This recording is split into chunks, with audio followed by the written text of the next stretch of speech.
Selamat pagi, Assalamualaikum warahmatullahi wabarakatuh. Selamat berjumpa kembali Ibu-Ibu.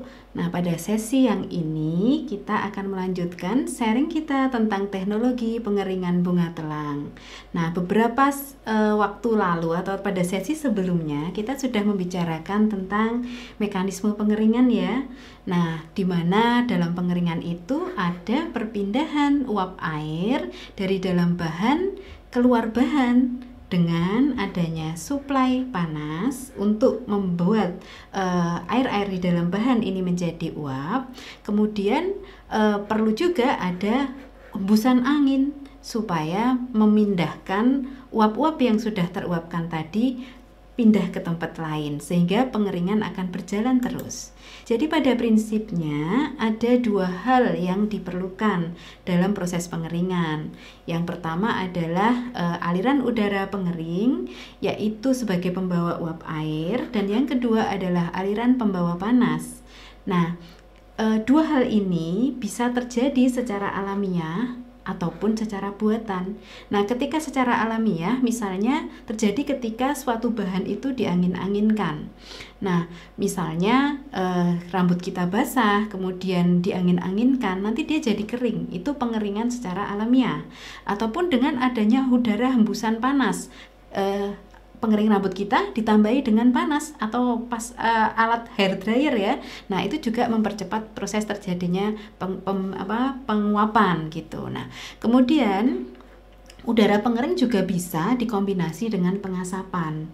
Nah, secara buatan, proses pemberian udara panas maupun udara pengering ini dilakukan dengan dipaksa. Misalnya dengan hembusan, bisa ditambah dengan kipas angin atau blower gitu ya.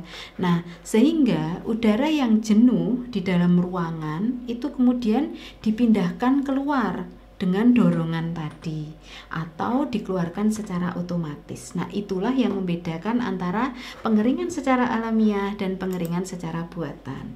Nah, ini bisa kita lihat pada gambar ini. Ini adalah contoh pengeringan secara alamiah di mana bahannya hanya dihamparkan saja, ditaruh di tempat terbuka ya.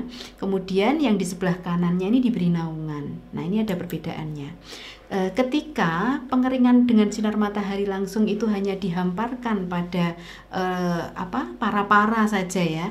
Ini merupakan pengeringan yang konvensional atau yang paling banyak dilakukan karena investasinya itu lebih mudah. Banyak yang menjemur di lantai ataupun di jalan ya, bahkan kadang-kadang. Nah, tetapi ini tentu saja memiliki kelemahan. Kelemahannya apa? Yang pertama, butuh waktu yang luas. Butuh tempat yang luas. Nah, butuh hamparan luas. Kemudian butuh waktu yang cukup lama ya. Karena tergantung dari intensitas cahaya matahari. Apabila terik ya nggak masalah, tapi ketika mendung nanti keringnya akan jadi lama sekali. Tergantung pada cuaca, tiba-tiba hujan dan sebagainya. Akhirnya yang belum kering tadi harus kita kumpulkan dulu, kita simpan. Nah, nggak tahu nanti hujannya berapa lama. Akhirnya malah jadi berjamur dan sebagainya. Nah, di samping itu juga memungkinkan terjadinya kontaminasi atau kurang higienis. Misalnya kita hamparkan di lantai, kemudian ada ayam lewat. Kita hamparkan di atas atap, tiba-tiba ada burung lewat memberi hadiah gitu ya. Akhirnya produk yang kita dapatkan itu menjadi tidak higienis. Nah, tentu saja ini menjadi sulit untuk masuk ke kualitas yang mungkin bisa dihargai tinggi di pabrik-pabrik atau di bahan obat-obatan dan sebagainya. Maka solusinya adalah dengan membuat pengering buatan. Nah, pengering buatan itu ada yang mengenal sebagai oven atau pengering, tapi tentu saja ada perbedaannya antara oven dan pengering itu. Nah, kalau oven itu hanya diberi panas saja atau dipanggang, akhirnya produknya matang, bukan kering. Nah, contoh ketika kita memanggang pisang ya, kita masukkan ke dalam oven jadinya pisang kering atau pisang matang, akhirnya pisang matang. Beda dengan pengering, karena kalau di pengering itu tidak hanya panas, tapi juga apa tadi ya, yaitu ada aliran udara pengering. Maka itu bedanya oven dengan pengering.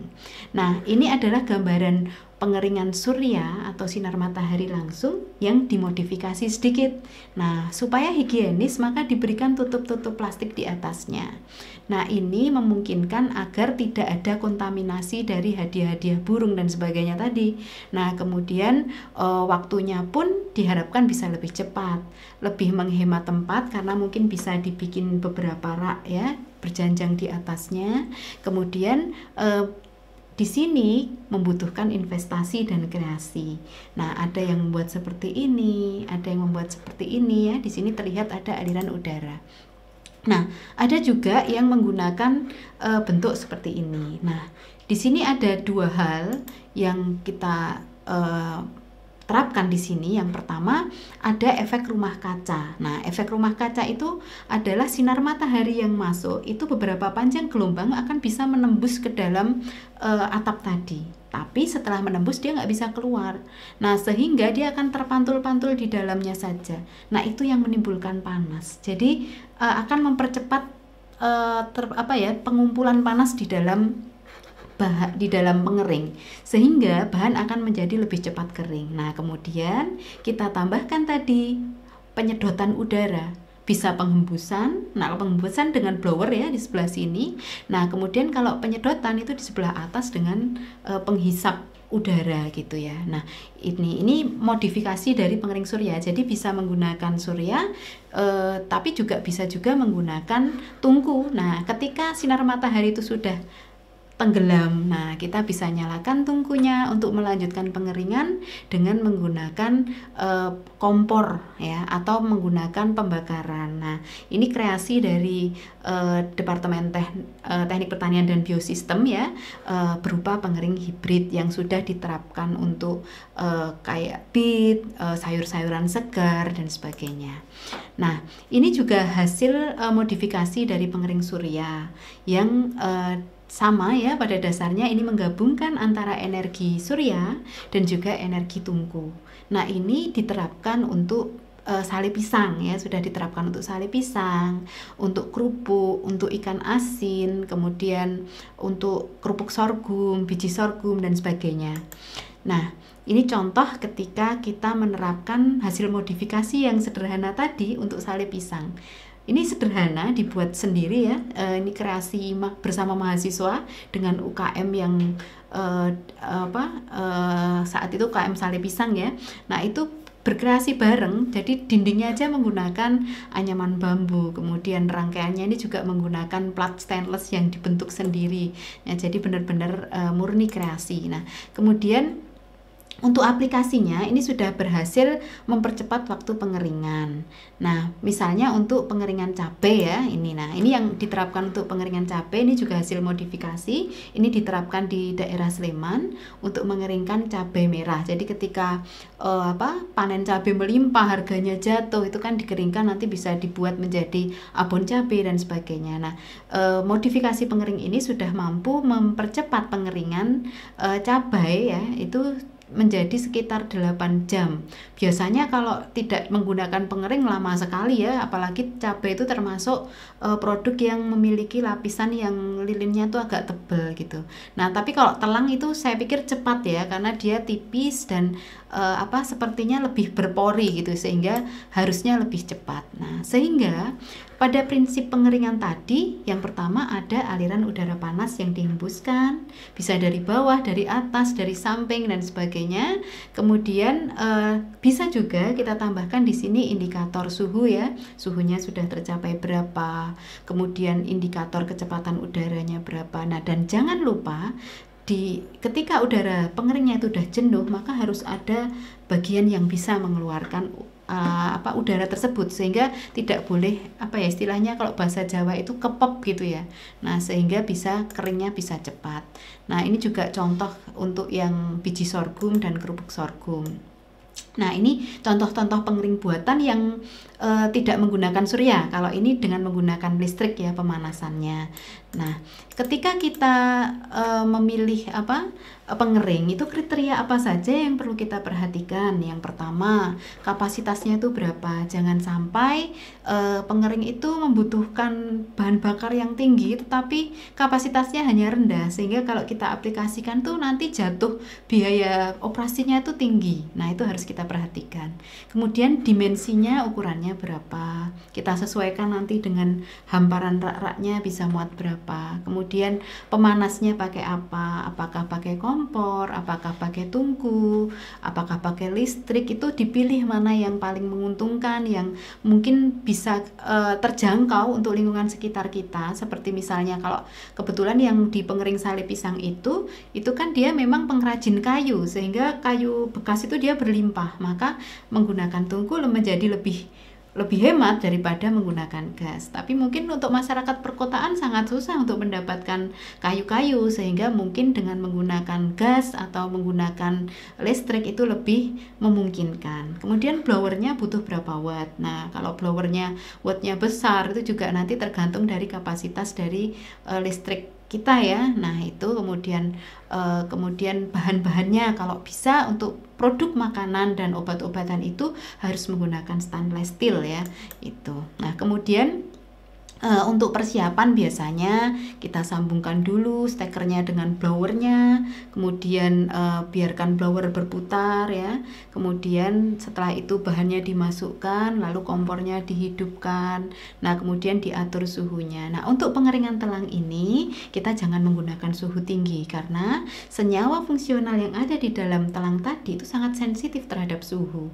Nah, jadi pada suhu berapa nanti dia sudah berubah fungsinya.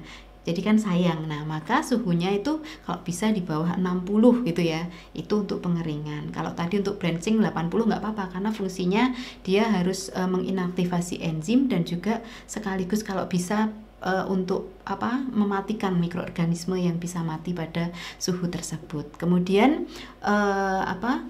setelah dimasukkan ke para-para, atur kompor gas kembali, lalu kemudian dikeringkan dengan blower yang berputar tadi ya. Kemudian ketika kadar airnya sudah mencapai 7-8 atau sesuai keinginan ini ya, biasanya di bawah 5% itu dia sudah diangkat tuh ringan gitu. Nah, itu bagus 5%, tapi kalau enggak ya sekitar 7-8 mungkin ya. Kita coba lihat dulu nanti karena kita belum praktek ya, seperti itu. Nah, setelah dikeringkan, PR selanjutnya adalah pengemasan. Nah, kenapa? Karena produk dari pertanian itu kebanyakan kan higroskopis ya. Artinya setelah dia kering itu dia memiliki pori yang memungkinkan untuk masuknya kembali kelembaban dari luar ke dalam. Nah, ini bisa menyebabkan terjadinya peningkatan kadar air lagi gitu ya. Nah, sayang kita sudah berusaha mengeringkan tapi ternyata wah basah lagi atau lemes lagi ya bunganya gitu. Nah, dan ini tidak hanya berefek sampai di situ karena ketika kita sudah mengeringkan kemudian dia agak naik lagi kadar airnya, kita simpan. Nah, kadang-kadang mutu dari warnanya itu kalau kadar airnya tinggi menjadi tidak terjaga karena itu tadi kan sensitif ya. Jadi ketika ada air sedikit kemudian ada reaksi-reaksi kemudian terbentuk asam, maka kita kaget loh kok bunga telang yang tadinya biru jadi ungu. Nah, itu maka pengemasan ini sangat penting ketika kita sudah mendapatkan produk yang kering. Nah, di samping itu juga untuk mempermudah pengangkutan, jadi dibawa-bawa kalau ringan kan lebih mudah. Kemudian menghalangi oksigen ya, jadi oksigen itu juga menyebabkan terjadinya proses oksidasi yang bisa menyebabkan perubahan bisa warna, bisa bisa berubah, kalau makanan bisa berubah rasa gitu ya. Nah, itu, dan di samping itu adanya tambahan sodium metabisulfit tadi juga diharapkan bisa menekan perubahan warna selama proses pengemasan. Nah, seperti itu kita sudah mendapatkan bunga telang kering yang berkualitas. Terima kasih.